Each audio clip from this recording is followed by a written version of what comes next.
Hey there, my name's Frankie. Welcome to Crime Time. If you're new to my channel, welcome. If you're a current subscriber, well, welcome back. If you enjoy this video, please click like. And if you'd like to see more of the same ideas, please hit subscribe. It's one of the very few things that are free in life anymore. So, the story we're going to talk about today is out of Delphi, Indiana, a small town with a population of around 3,000. And what happened on Monday, February 13th, 2017. It was an unscheduled, or sorry, should I say a scheduled snow day for the local school. So Abby Joyce Williams had a sleepover at her best friend's.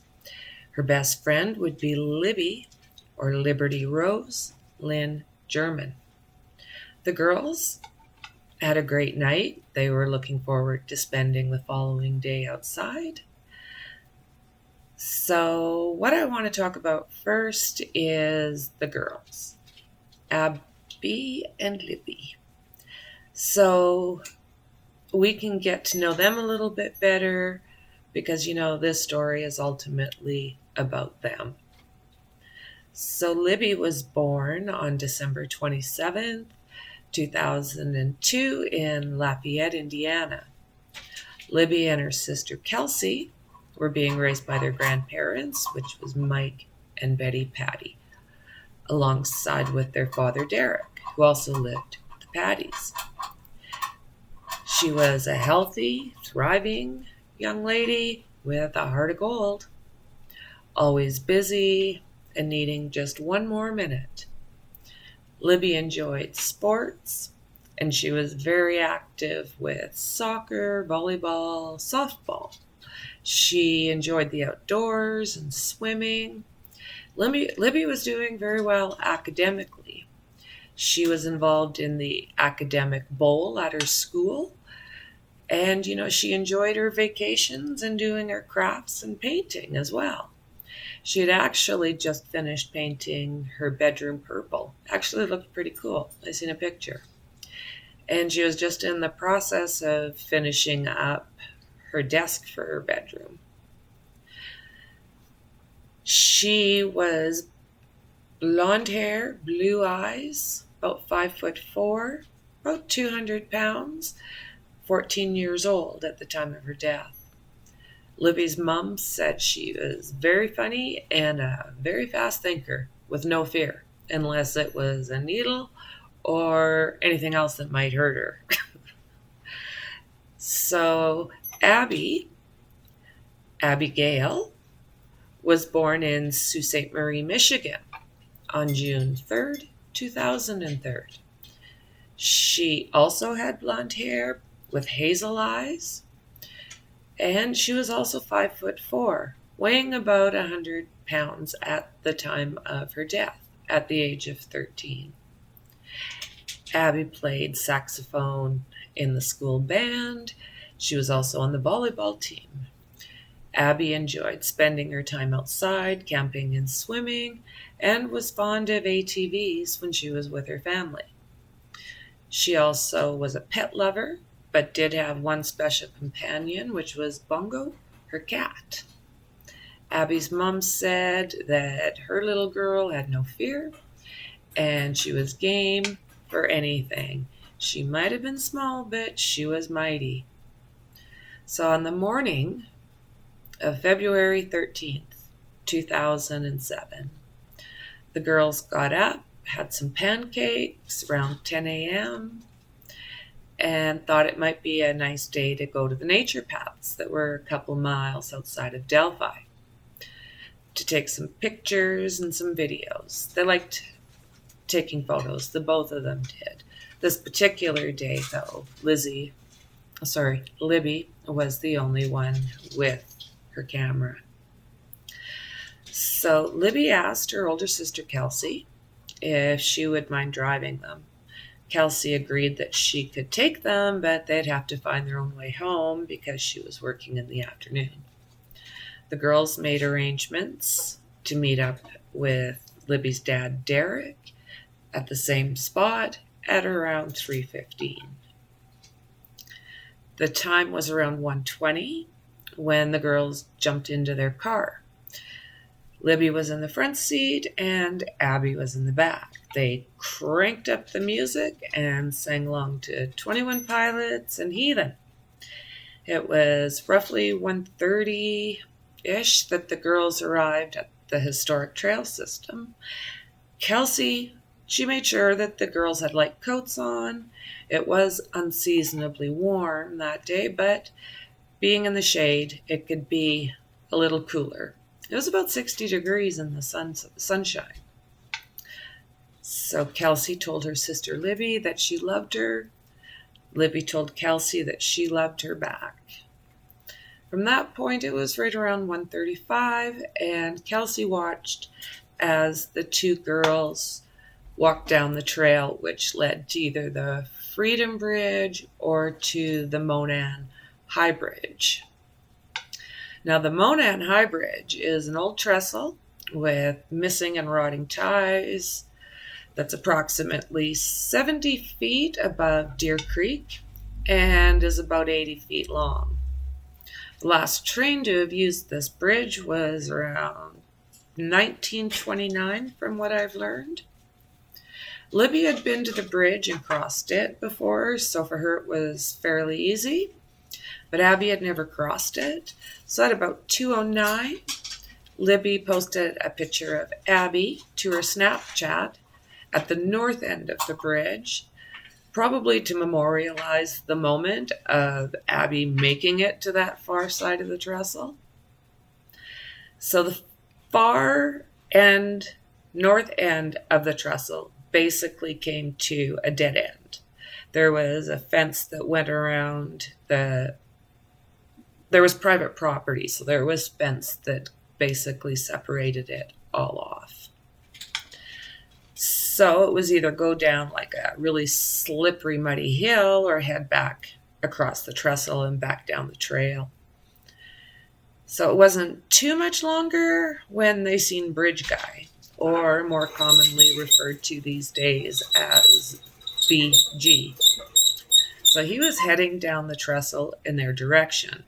Some people think that the bridge guy was actually lying in wait on the north side of the bridge and then passed them as they were coming in and then turned around and started walking back towards the girls. So that would have made them fairly nervous, and Libby decided to take a picture and post it to Snapchat. And at about 2:09, it sounds like the professionals think that the photo was about 60 feet away, so that's why the detail isn't as well as maybe we would like. So at some point, Libby had put her phone in her pocket, but kept the camera running. Very smart young lady. There's quite a few different theories as to how he was able to approach these young ladies.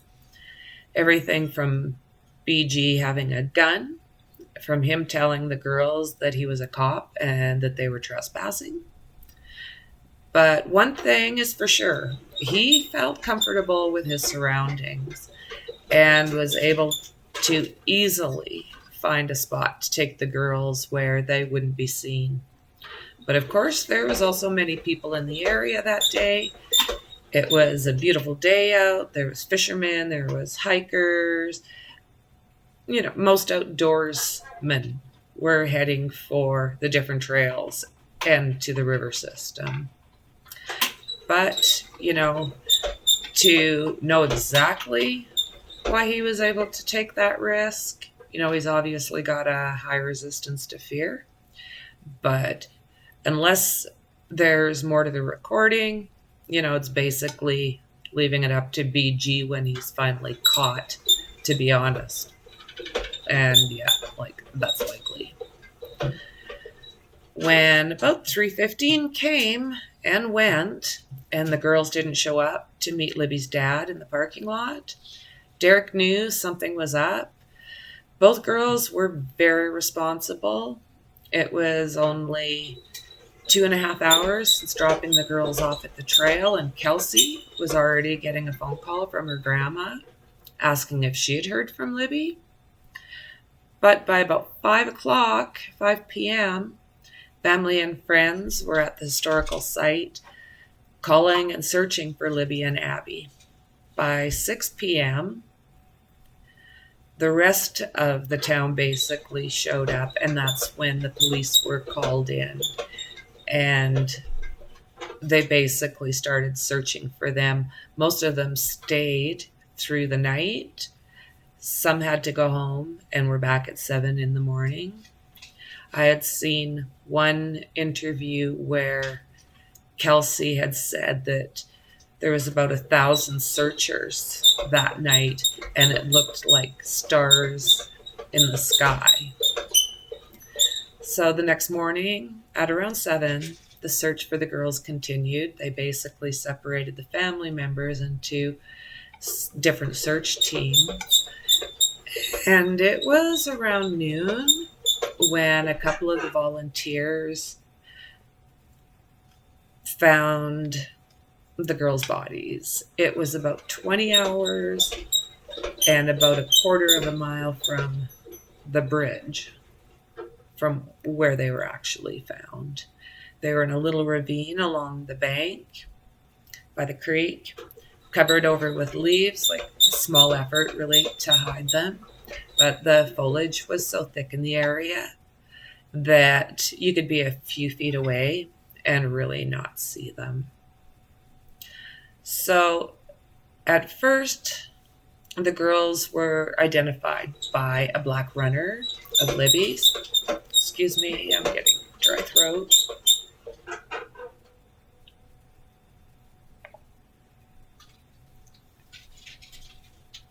Excuse me. So one of the volunteers did ask what kind of footwear the girls had on.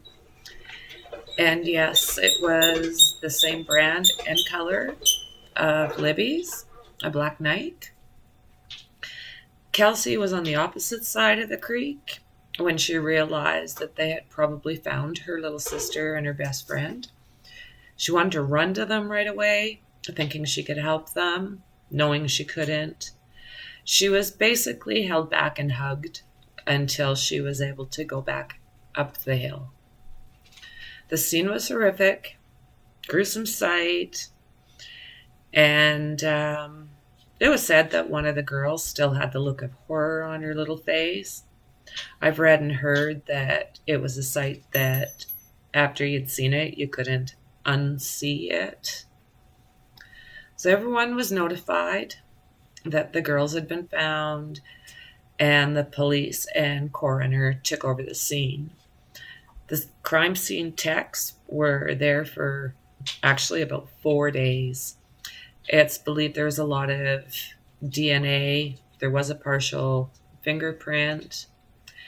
But at that time, and pretty much through on, the police have been extremely tight-lipped. It's going to be 5 years on February 13th since what happened in those woods happened. From that point and until about 2 years later in 2019, the law gave up very little information. It was at the point that a presser was held, and the police gave an artist's rendering of the bridge guy, BG, from witnesses that were at the park that day. They also released a photo of a man who was walking on the train trestle towards the girls. Bridge guy, or BG, was wearing a pair of blue jeans, a dark blue jacket, a brown hoodie, and he looked to be weighing about the 200-pound area. Remembering it was about 60 degrees out, he was dressed for winter. He was also wearing a ball cap or something very similar. They also released a small voice clip with a man saying, "Down the hill." The picture is blurry and the voice clip is muffled, probably from being in Libby's pocket. So after this presser, everything was quiet again until May 29th, 2021, this past May, when they released a small video of maybe 3 steps lasting a whole 1.5 seconds, maybe, and an extra word. He says, "Guys," but this is in a different tone. So now we have "Guys, down the hill." Then, to the astonishment of everyone, they released a new artist's rendering of Bridge Guy. But this time he had short curly hair, clean shaven. He was a lot younger. Quite a few youngers. I mean, if a person looks really hard, maybe, just maybe, there's a similarity, but I don't see it. Indiana State Police Sergeant Kim Riley said he thinks that this person is a local, and he went as far as saying that the suspect could be in that very room at that very time. The police said that the second drawing was actually the first one drawn. So they're saying, have no doubt that this is their man. Personally, the way I seen BG dressed doesn't match the second drawing, but that's just my opinion.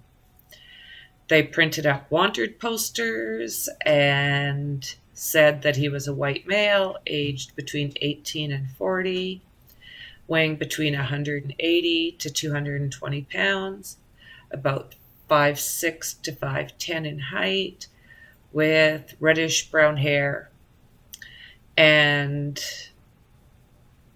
also showed, as I said, this new drawing. Ultimately, the man ordered the girls down the hill.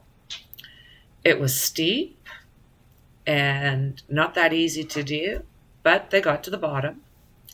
Then BG ordered the girls to cross the creek.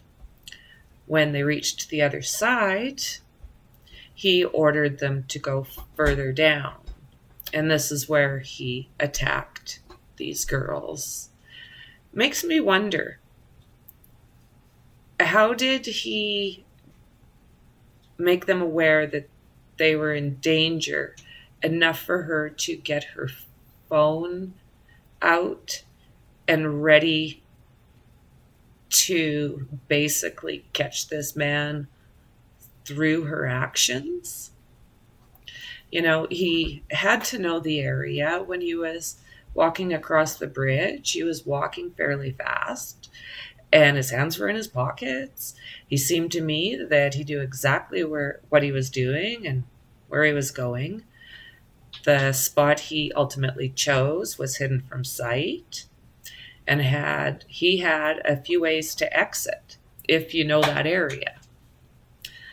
The girls were literally found 1 mile from where Kelsey dropped them off. The property that Libby and Abby were found on is owned by, at the time, 77-year-old man who was never a suspect. He said that he can't believe something so horrific could happen on his land. The police also said in their presser that the murderer left 3 different signatures. Of course, there's been a lot of different rumors about what those signatures are, but nothing has been confirmed to this point. There was also a mention of radar pictures from a helicopter with the view from the air. So I've seen these, but I don't know what I'm looking at. I could be anything. So So now it's the end of December, and Delphi was just in the news again. A month or so ago, when a man by the name of Keegan Anthony Klein, 27 years old, from Peru, Indiana, was arrested. So Peru is about a 37-minute drive from the Monan High Bridge. So Keegan Klein, his deal is he liked to catfish minor girls by using a retired model's photos and then using them as his own. He was using the name Anthony_shots. The photos included like the high life, expensive cars, homes, toys, you name it. What Klein liked to do was to get the young girls from one social platform, usually Instagram, and had them changed to another platform, which was usually Snapchat, where he would get the girls to strip and often to perform sex acts for him. Keegan Klein has been arrested and charged for child exploitation and crimes against children, just to name a couple. He is right now behind bars, and the police are not saying if the girls are related to Klein in any way. When the girls were first murdered, the police got a warrant to go through Keegan's house, his parents' house, with no results.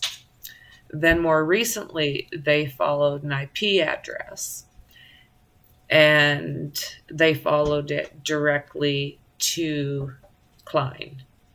He was taken to the police station, read his rights. It was at that time that he admitted being Anthony_shots. Klein also told the law he didn't care about the girls' ages and that he had easily spoke with 100 girls. Right now, the police are not saying if he's a suspect, but he is in jail where he belongs, and hopefully the law can figure out what else he has been up to. So Keegan Klein has not been the only suspect. James Brian Chadwell, 42 at the time, he was arrested when police found a naked, chained, beaten and strangled 9-year-old girl locked in his basement. He is facing up to 160 years in prison.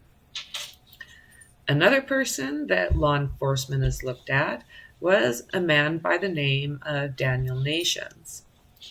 Daniel actually is the one that looks most like the first drawing released. He was young, and his uncle killed his mother and buried her under some leaves. And his life didn't improve for him after that. He's a history of crimes in Indiana.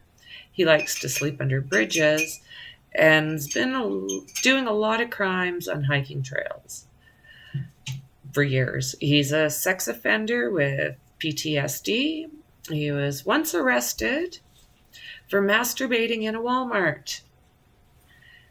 Daniel also has a history of threatening people on Monument Trail with a hatchet. Actually, he's been charged with this a few times in a few different states. He was arrested in Woodland Park, Colorado, September 2017, and January 5th, 2018, he was convicted and given probation for 3 years. Law enforcement now says he is no longer a suspect.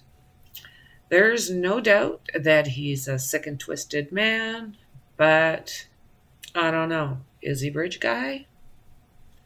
So there's another one. Thomas Bruce, a former pastor, is the next subject that we'll look at. He was charged with fatally shooting one woman and sexually assaulting 2 others at a shop for religious supplies in St. Louis. He forced the women to the back of the store in broad daylight, I might add. This happened on November 19th, 2018. When he was arrested, they noticed that he had the same gait and body frame as BG. On December 4th, 2018, he was charged with 17 felony counts related to the St. Louis incident. He could get death. I've not seen any information that tells me one way or another if he's been ruled out. The next name is Charles Eldridge. He was arrested January 8th, 2019 in Union City, Indiana, for charges of child molestation and solicitation. Randolph County alerted the FBI to Charles Eldridge, but nothing has come of it, so we're not too sure ruled in or out. The past September, Keegan Klein was discovered to be Anthony Schatz. And that is where we're at right now. We've had some bad apples off the streets, but this case still needs to be solved. These girls would be young women graduating this year. Instead, their families get to watch all the other children take this step from teenagehood into the next step of adulthood. Libby's grandparents have been using the donations to make a rec center in Delphi. They're hoping to be able to have their first baseball game this summer. Becky will not stop.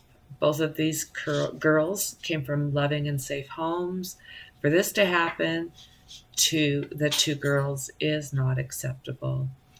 If anyone and someone does know anything about the deaths of these two young souls, please call your local law enforcement. You can also email Abby and Libby at cadcshrf.com. Or you can also call the anonymous tip line at 844-459-5786. The Carroll County Sheriff is at 765-564-2413. There's also the Indiana State Police at 1-800-382-7573. So far, the police have followed up on over 50,000 tips, but they're still waiting for the right tip. No matter how big or small you think your information might be, it could be that sliver that is required to solve this case. The police do have a large amount of evidence from a cigarette butt that was found in the water to an article of clothing under the bridge. With DNA technology growing like it has been, the police have a fair amount of evidence. There's also the 3 signatures that were left and everything else we've discussed. One man's actions have changed the lives of many when he took those 2 wonderful little girls just outside to enjoy their day. So, rest in peace, girls. And hey, wait just one more minute. Today is the day. Cheers.